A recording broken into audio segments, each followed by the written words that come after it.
এই পৃথিবীর আকাশ হতে মাটি আলাদা, প্রত্যেকটা মানুষ আলাদা, প্রত্যেকটা গাছ আলাদা, প্রত্যেকটা ফুল আলাদা। অথচ সব কিছুর সাথেই সংযোগ আছে। মাটি ছাড়া গাছ হয় না, দিন হয় আবার রাত হয়। প্রতিটা মানুষের সাথে সংযোগ থাকলেও প্রতিটা মানুষ ভিন্ন হয়। কেউ ভালো হয়, কেউ মন্দ হয়। কারো স্বপ্ন কল্পনায়, কারো স্বপ্ন বাস্তবে। আবার কল্পনা আর বাস্তব দুটোই কিন্তু ভিন্ন, কোনোটাই এক নয়। দেখুন তো ফেসবুকের মানুষগুলো আর বাস্তবের মানুষগুলো কি এক? এই যে আমরা সকাল বিকাল সবাইকে শুভকামনা জানাই, সবার ভালো থাকার সুস্থ থাকার কামনা করি, বাস্তবে মানুষ কি তাই করে? তাই যদি হতো পৃথিবীটা সুন্দর হতো না। ফেসবুকের নিউজ ফিডটা যেন এক বিচিত্র জাদুর বাক্স, যেখানে ধনী গরিব শহর গ্রাম কৃষক ব্যবসায়ী সবাই এক প্ল্যাটফর্মে পাশাপাশি হয়ে হাসে কাঁদে আর নিজেদের গল্প শোনায়। এক পাশে দেখা যায় একজন কৃষক তার ফসলের মাঠে দাঁড়িয়ে হাসছেন, ঠিক অন্য পাশে দাঁড়িয়ে একজন সফল ব্যবসায়ী তার বিলাসবহুল গাড়ি এবং বাড়ি দেখাচ্ছে, তার বাগান বাড়ি দেখাচ্ছে। সেই ভিডিওগুলোতে মানুষের আগ্রহের কোনো কমতি নেই।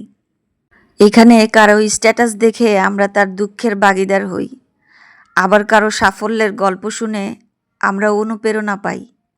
একজন রিক্সা চালক তার ছেলের পরীক্ষার ফলাফলের ছবি দিলে সবাই তাকে অভিনন্দন জানায়। একজন সেলিব্রিটি তার প্রিয় খাবারের ছবি দিলে মানুষ তাতেও উৎসাহ দেখায়। এখানে যেন কারো ভেদাভেদ নেই। সকাল বিকাল মানুষ একে অপরকে সালাম দিচ্ছে, আর ওপাশ থেকে অনলাইনে থাকা মানুষটাও সালামের উত্তর দিচ্ছে। সবাই সবার ভালো কামনা করে। কারো পেশা ধর্ম বা মানসিক অবস্থান এখানে গুরুত্বপূর্ণ নয়। সবাই যেন এক অদৃশ্য সুতায় বাঁধা। কিন্তু বাস্তব জীবনটা কি এমনই?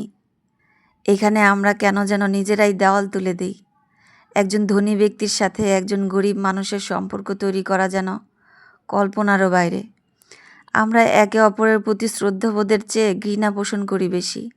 কে কী পোশাক পরেছে, তার আর্থিক অবস্থা কেমন যেন, এসব দেখেই আমরা বিচার করি। তোমার খারাপ অভ্যাসগুলোই মনে করবে, ঘৃণা যত আছে করবে। এই মানসিকতা যেন প্রায়ই আমাদের মধ্যে কাজ করে। আমরা একে অপরকে ভালো চোখে দেখতে চাই না। ছোটোখাটো বিষয়ে আমাদের বিবাদে জড়িয়ে পড়ি। যদি ফেসবুকের এই ভার্চুয়াল মিলবন্ধনটা বাস্তব জীবনে দেখা যেত, তাহলে কেমন হতো বলুন তো? ভাবুন তো, যদি আমরা সবাই কোনো বিচার না করে শুধু মানুষ হিসেবেই মানুষকে গ্রহণ করতাম, যদি সকাল বিকাল রাস্তায় দেখা হলে হাসি মুখে একে অপরকে সালাম দিতাম, যদি সবার সাফল্যে আমরা সত্যিই আনন্দ পেতাম, ঘৃণা নয় ভালোবাসায় যদি আমাদের প্রধান পরিচয় হতো, তাহলে পৃথিবীটা সুন্দর হতো না? তা হতো স্বর্গের কাছাকাছি। একটাই পৃথিবী, একটাই আকাশের নিচে আমরা সবাই বাস করি তো ঠিকই, কিন্তু প্রত্যেকটা মানুষ আলাদা, প্রত্যেকটা মানুষের মানসিকতাগুলো আলাদা। বাস্তব আর কল্পনা কখনোই তো এক নয়, কিন্তু কল্পনায় আমরা সবসময় ভালো কিছুই আশা করি, আর বাস্তবে আমরা তার কিছুটা হলেও যদি রূপ দিতে পারি তাহলে জীবন সার্থক মনে হয়। এটা সত্যি, বাস্তবে কেউ কারো ভালো চায় না, নিজ ভালো ছাড়া। ফেসবুকে সবাই সবার ভালো চায়, দিনরাত চায়, সবাই মিলেমিশে থাকে, মিলেমিশে কাজ করে। এই শিক্ষাটা আমরা যদি বাস্তব জীবনে নিতে পারতাম, তাহলে কোনো বিভেদই থাকতো না মানুষে মানুষে, সবাই উন্নতি করতে পারতো জীবনে।